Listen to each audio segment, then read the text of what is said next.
अस्सलामुअलैकुम, मैं हूं इरफान समोर। दोस्तों, जब पाकिस्तान की अदालतें और उनमें बैठे जजेस ये फैसला कर लेते हैं कि हमने आईन और कानून के मुताबिक फैसले देने हैं, लोगों को इंसाफ देना है, तो फिर दुनिया की कोई भी ताकत उन्हें प्रेशराइज नहीं कर सकती। और इलेक्शन के बारे में ये खदशा था कि शायद मैनेज हो जाए, लेकिन इस वक्त पाकिस्तान की अदालतें डट चुकी हैं और खड़ी हो गई हैं डट के। तहरीक इंसाफ पर जब जो शब खून मारा जा रहा था, उसके खिलाफ पाकिस्तान की अदालतें खड़ी हो गई हैं। जो बल्ले का निशान पीटीआई से छीना जा रहा था, उसमें सबसे बड़ी रुकावट जो है वो पाकिस्तान की अदालतें बन गई हैं और अदालतों ने बल्ला पीटीआई को पकड़ा दिया है। दोस्तों, आज सुप्रीम कोर्ट जाने से पहले ही बड़ी एक खुशाइंद खबर है, वो मैं आपके साथ शेयर करना चाह रहा हूं, और पाकिस्तान तहरीक इंसाफ के बल्ले के हवाले से। लेकिन उससे पहले नए आने वाले दोस्तों से गुजारिश है कि वो चैनल को सब्सक्राइब कर लें, हमारे साथ जुड़ जाएं, या फिर मेन स्ट्रीम मीडिया पर यकीन कर लें जो मुसलसल इमरान खान साहब को जेल में बैठे भी ब्लेम कर रहा है। जिस तरह से ये एंकर हजरात लगे हुए हैं इमरान खान साहब के बारे में, ये सेठों के मुलाजिम, तो जिस तरह की खबरें दे रहे हैं आप जानते ही हैं। दूसरी तरफ ये जो निगरान हैं, ये इस वक्त एक बारीक वारदातें डालने की कोशिश कर रहे हैं और हम उनको एक्सपोज कर रहे हैं, आपके सामने रख रहे हैं इस चैनल के तवज्जुद से। और आपकी सपोर्ट से अल्हम्दुलिल्लाह 1 लाख सब्सक्राइबर्स का माइलस्टोन हम क्रॉस कर चुके हैं और अल्हम्दुलिल्लाह अब हमारी आवाज़ काफ़ी तवाना हो चुकी है। अगला हमारा टारगेट जो है वो 2 लाख सब्सक्राइबर्स का है, ताकि हम इनका डट कर मुकाबला कर सकें। तो इसलिए हमारे साथ जुड़ जाइए, चैनल को सब्सक्राइब कर लीजिए, बेल आइकन पर क्लिक कर दीजिए और फेसबुक पेज को भी फॉलो ज़रूर कर लीजिए। दोस्तों, कल की कार्रवाई पेशावर हाई कोर्ट में, पेशावर हाई कोर्ट में तकरीबन 5 घंटे जो है वो बल्ले के हवाले से समाअत चली है। बल्ला पीटीआई का है और बल्ला पीटीआई से इलेक्शन कमीशन ने जो है वो पीटीआई के इंट्रा पार्टी इलेक्शंस को पहले तो जिस एक स्ट्रेस के माहौल में इलेक्शन उनको कराने का हुक्म दिया गया, चलो पीटीआई ने इलेक्शंस करवा लिए। फिर इलेक्शन कमीशन ने उन्हें कालादम करार दिया। जब कालादम करार दिया तो जनाब ये फैसला पीटीआई ने चैलेंज कर दिया। जब चैलेंज कर दिया तो फैसला जो है मनसूख हुआ। जब मनसूख हुआ तो अब दोबारा वो फैसला बहाल हो चुका है और फैसला बहाल होने से जो है वो अब बल्ला पीटीआई के पास नहीं रहा। अब फिर कल पेशावर हाई कोर्ट में समाअत हुई, उसका अहवाल बताते हैं जी। पाकिस्तान तहरीक इंसाफ के रहनुमा बैरिस्टर गौहर अली खान ने कहा कि उम्मीद है बल्ले का निशान वापस मिल जाएगा। ये कल की समाअत का अहवाल बता रहा हूँ, आज का फिर बताऊँगा और हम अदालत के बाहर फैसले को कबूल करेंगे। मीडिया से उन्होंने गुफ्तगू की है जनाब, और उनका कहना था कि पेशावर हाई कोर्ट ने 5 घंटे समाअत की और बाकी समाअत बुध को, यानी आज ठीक है, फरीकैन को सुना जाएगा। उम्मीद है बुध को फैसला भी आ जाएगा अल्हम्दुलिल्लाह। सुप्रीम कोर्ट के सामने एक ऑर्डर चैलेंज किया था, अगर पेशावर हाई कोर्ट का फैसला आता है तो सुप्रीम कोर्ट केस की फिर ज़रूरत, वहाँ पर जाने की ज़रूरत नहीं है। किसी पार्टी के साथ फिलहाल कोई इत्तेहाद नहीं, वकला का भी हिस्सा है, उनको भी टिकट देंगे। और बैरिस्टर गौहर साहब मजीद कहते हैं कि इलेक्शन कमीशन और हमारे दलाल मुकम्मल हो गए हैं, हमारा मकसद मुल्क को आगे लेकर जाना है।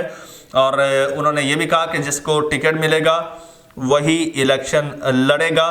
तो इस हवाले से जो इम्पोर्टेंट खबर है वो ये है कि आज जो समाअत हुई है उसमें पेशावर हाई कोर्ट के जस्टिस एजाज अनवर और जस्टिस अरशद अली पर मुश्तमिल एक बेंच था जिसने इस केस की समाअत की। और पीटीआई के वकील शाह फैसल जो है वो इलेक्शन कमीशन के वकील सिकंदर सुल्तान राजा, ये दोनों अदालत में पेश हुए, क्योंकि पीटीआई के जो बाकी वकला थे वो अभी पीछे दूसरी अदालतों में बेचारे वो केसेस को जो है वो परसू कर रहे थे। दौरान समाअत पीटीआई के वकील ने अदालत से इस्तदा की कि कुछ देर के लिए वक्फा कर दें, कार्रवाई को मुलतवी कर दें। बैरिस्टर गौहर अभी अदालत नहीं पहुंचे, बस वो पहुंचते ही हैं। फिर वो अदालत पहुंचे, फिर जो समाअत शुरू हुई, अदालत ने यह भी कहा कि भाई एतराज़ करने वाले अकबर एस बाबर कहाँ हैं। बेसिकली अकबर एस बाबर ने ये केस फाइल किया हुआ है कि जनाब इंट्रा पार्टी जो इलेक्शन है ये सही तरीके से नहीं हुए, मुझे इन्फॉर्म नहीं किया गया, जबकि वो पार्टी के मेंबर ही नहीं है। मजे की बात यह है कि अकबर एस बाबर साहब पार्टी के मेंबर ही नहीं है। ठीक है, खैर इलेक्शन कमीशन के वकील ने कहा कि 13 तारीख को इलेक्शन कमीशन इंतखाबी निशानात अलॉट होंगे। 13 जनवरी को इंतखाबी निशानात अलॉट होने हैं। तब तक अगर पीटीआई का बल्ला जो है वो वापस नहीं मिलता तो निशान अलॉट नहीं होता, तो जितने भी उम्मीदवार हैं वो सब आजाद तस्वुर किए जाएंगे। वकील साहब जरा ठहरिए, छुरी के नीचे दम लीजिए, इतनी जल्दी नहीं है। अच्छा, बैरिस्टर गौर अली साहब ने कहा, अब नहीं, बैरिस्टर अली जफर ने अदालत के रूबरू ये मौक़िफ़ इख्तियार किया कि इलेक्शन कमीशन को शिकायत दर्ज करने वालों ने दोबारा इंट्रा पार्टी इंतखाबात कराने की इस्तदा की थी। तहरीक इंसाफ ने जून 2022 में, ठीक है, इंतखाबात कराए, उस पर भी सवालात उठाए गए। बाद अज़ां इलेक्शन कमीशन ने 20 रोज में दोबारा पार्टी इंतखाबात कराने का जो है वो हुक्म दिया था। और बैरिस्टर अली जफर ने यह भी कहा कि इलेक्शन कमीशन के हुक्म के मुताबिक दोबारा इंट्रा पार्टी इंतखाबात कराए गए, जो फिर उन्होंने एतराज़ात लगाए और फिर वो सारा मामला जो है वो अभी मैं आपको बता चुका हूँ। ठीक है, इंतखाबात का रदम हो गया, जिसके पास आधे इंतखाबी निशान भी ले लिया गया। तो उन्होंने मजीद कहा कि एतराज़ात उठाने वालों में से कोई भी पार्टी का मेंबर नहीं है, कोई भी। अच्छा, एक जज साहब ने तो ये तक कह दिया कि भाई आपके लोग उधर बाहर जो है वो कर रहे थे, नारेबाजी कर रहे थे, जबकि वो जिसके थे वो क्या नाम है उनका, तारिक फजल चौधरी के लोग थे, नून लीग के लोग थे, जो इलेक्शन के कमीशन के बाहर नारे लगा रहे थे, और जज साहिबान फराम आ रहे हैं कि वो पीटीआई के लोग थे। तो ये तो हो रहा है पाकिस्तान में। अच्छा, खैर बात यह है कि उसके बाद फाइनली जो है अब बल्ले की बारी आ गई है, और बल्ला पीटीआई से कोई छीन नहीं सकता। क्योंकि अब जो है अब इसमें जनाब जो कार्रवाई हुई है कल, उसमें एक बड़ी दिलचस्प बात थी। वो बात ये थी कि पेशावर हाई कोर्ट के जस्टिस साहब ने ये कहा है कि अगर आपका मसला, अगर ये बल्ले का मसला यानी केस यहीं पे हल हो जाता है तो फिर सुप्रीम कोर्ट जाने की ज़रूरत नहीं रहेगी। सुप्रीम को वो कैसे, ये बड़ी मज़े की बात है। उन्होंने कहा है यानी कि अगर पीटीआई का मुतालबा तो ये है ना कि हमें बल्ला मिले, अगर बल्ला नहीं मिलता, फैसला उनके खिलाफ आता है, तो डेफिनेटली सुप्रीम कोर्ट का इस वक्त बेंच बन चुका है। उस बेंच के हवाले से भी मैं बताता हूं। लेकिन अगर वो बेंच जो है अगर ये फैसला पीटीआई के हक में आ जाता है तो फिर इसका मतलब है पीटीआई को सुप्रीम कोर्ट जाने की जरूरत नहीं है। तो जज साहब ये इंदिया दे चुके हैं कि आपको सुप्रीम कोर्ट जाने की जरूरत नहीं है। इसका मतलब यह है कि पाकिस्तान तहरीक इंसाफ का बल्ला महफूज है। अच्छा, और अगर सुप्रीम कोर्ट की बात की जाए तो ये एक ही केस वक्त, क्योंकि यहां पर डिले हो रहा था, इलेक्शन सर पर है, पीटीआई ने सुप्रीम कोर्ट से भी रुजू कर लिया, ताकि अगर देना है तो दे दे, नहीं देना तो ना दे, जल्दी इस पे जो है वो कार्रवाई करें, वरना फिर हमारे पास प्लान बी भी है, सेकंड ऑप्शन भी है, हमें किसी अंधेरे में ना रखा जाए। अच्छा, तो इस हवाले से एडवोकेट हैं अजहर सिद्दीक साहब, वो कहते हैं तहरीक इंसाफ की बल्ले के निशान के मुअत्तल अपील पर समाअत के लिए सुप्रीम कोर्ट का बेंच तश्कील दे दिया गया है। बेंच में चीफ जस्टिस काजी फायज ईसा साहब की सरबराही में 3 रुकनी बेंच इसकी समाअत करेगा, और जिसमें बेंच में जस्टिस मोहम्मद अली मजहर और जस्टिस मुसर्रत हिलाली शामिल है। सुप्रीम कोर्ट का बेंच पीटीआई अपील पर समाअत करेगा और पार्टी निशान से मुतालिक पेशावर हाई कोर्ट के फैसले के खिलाफ तहरीक इंसाफ ने सुप्रीम कोर्ट से रुजू कर रखा है। जैसे मैंने आपसे पहले अर्ज किया कि पीटीआई ने बैक वक्त, एक तो पेशावर हाई कोर्ट में ये चल रहा है फैसला, ये केस, और उसके अलावा उन्होंने सुप्रीम कोर्ट से भी रुजू कर लिया है, और मकसद यही है कि जल्द अज जल्द फैसला आए। अब बात यह नहीं है कि फैसला हक में आता है या खिलाफ आता है, वैसे तो उनका आईनी हक है।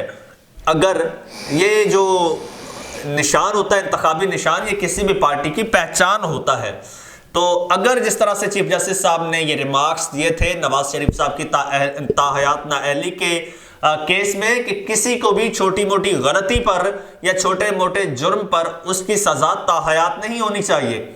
इसी तरह पाकिस्तान तहरीक इंसाफ, ठीक है, अगर इलेक्शन में कोई इशू है तो इलेक्शंस तो दोबारा भी हो जाएंगे।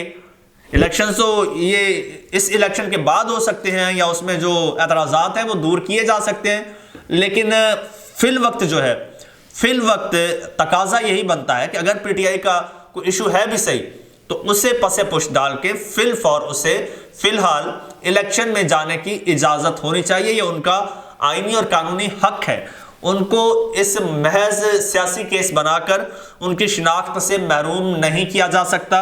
लेकिन अगर कर भी दिया जाए, ये पीटीआई का फर्स्ट मुतालबा है, फर्स्ट ये डिमांड है लेकिन अगर महरूम हो भी जाते हैं तो पीटीआई वाले कहते हैं कि टेंशन की बात नहीं है, हमारे पास प्लान बी मौजूद है और वो फौरन हम एग्जीक्यूट करेंगे। वो क्या है, चले वो भी मैं आपको बता देता हूं।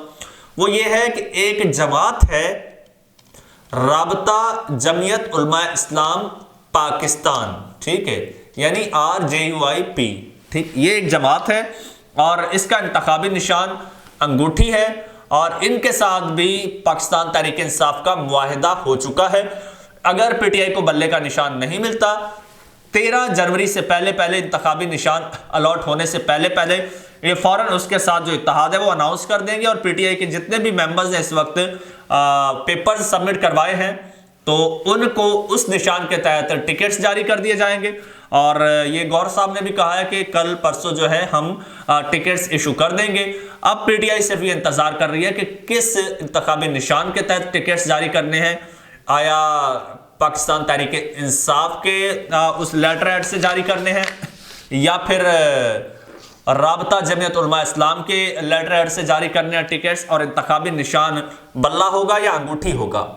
तो इसमें इतनी देर नहीं लगती और इसमें इतनी जनाब कोई परेशानी की बात नहीं है।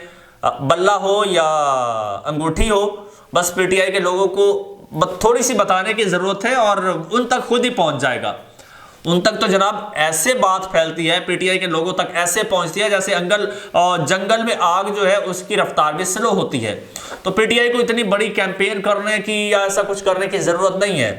पीटीआई ने एक पोस्ट लगा दी ना कि आज से हमारा इंतखाबी निशान ये है, तो मैं कहता हूं अगले चंद घंटों में तो कराची से कोहाट कश्मीर तक जंगल में बैठे एक लेस अवेयर लेस एजुकेटेड बंदे को भी पता चल जाएगा कि पीटीआई का इंतखाबी सिंबल ये है।